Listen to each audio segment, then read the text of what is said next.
પોરબંદરમાં મંત્રી કુંવરજીભાઈ બાવળિયાની અધ્યક્ષતામાં શ્રમ, રોજગાર અને ગ્રામ વિકાસ વિભાગોની સમીક્ષા બેઠક યોજાઈ હતી, જેમાં જિલ્લામાં ઈ-શ્રમ અને ઈ-નિર્માણ કાર્ડ માટે વિશેષ નોંધણી અભિયાન ચલાવવા વિગતવાર ચર્ચા કરવામાં આવી હતી।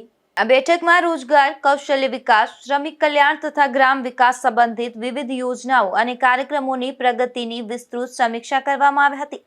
બેઠક દરમિયાન રોજગાર વિભાગ હેઠળ ચલાવવામાં આવતા નિવાસી તાલીમ કાર્યક્રમો, રોજગાર ભરતી મેળાવો, ઉમેદવારોની નામ નોંધણી, કારકિર્દી માર્ગદર્શન શિબિરો, સેમિનાર અને વેબિનાર સહિતની વિવિધ પ્રવૃત્તિઓ અંગે વિગતવાર ચર્ચા કરવામાં આવી હતી। ઉપરાંત જિલ્લામાં ચાલી રહેલી પ્લેસમેન્ટ અને એપ્રેન્ટિસશીપ પ્રવૃત્તિઓની પણ સમીક્ષા કરવામાં આવી હતી।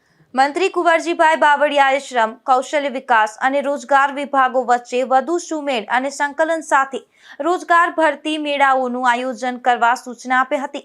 તેમણે જિલ્લાના તમામ આઈટીઆઈ સંસ્થાઓમાં ઉપલબ્ધ સુવિધાઓ અને તાલીમ વ્યવસ્થાની માહિતી મેળવી જરૂરી સુધારા માટે માર્ગદર્શન આપ્યું હતું। યુવાનોને સરકારની વિવિધ રોજગારલક્ષી યોજનાઓ અને કાર્યક્રમોની માહિતી વધુ અસરકારક રીતે પહોંચે તે માટે સોશિયલ મીડિયાનો વ્યાપક ઉપયોગ કરી જનજાગૃતિ વધારવા તેમણે ભાર મૂક્યો હતો।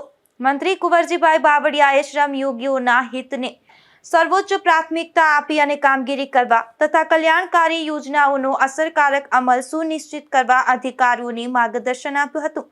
આ બેઠકમાં જિલ્લા ગ્રામ વિકાસ એજન્સી હેઠળ અમલમાં મુકાતી પ્રધાનમંત્રી આવાસ યોજના, દીનદયાળ અંત્યોદય યોજના, national rural livelihood mission, Swachh Bharat mission, VBG Ramji, SHG group તથા પ્રધાનમંત્રી કૃષિ સિંચાઈ યોજના સહિતના વિવિધ યોજનાઓના અમલીકરણ અને પ્રગતિની સમીક્ષા કરવામાં આવી હતી। આ બેઠકમાં જિલ્લા વિકાસ અધિકારી બીબી ચૌધરી અને જિલ્લા ગ્રામ વિકાસ એજન્સીના નિયામક રેખાબા સરવૈયા સહિત સંબંધિત વિભાગોના અધિકારીઓ અને પ્રતિનિધિઓ ખાસ ઉપસ્થિત રહ્યા હતા।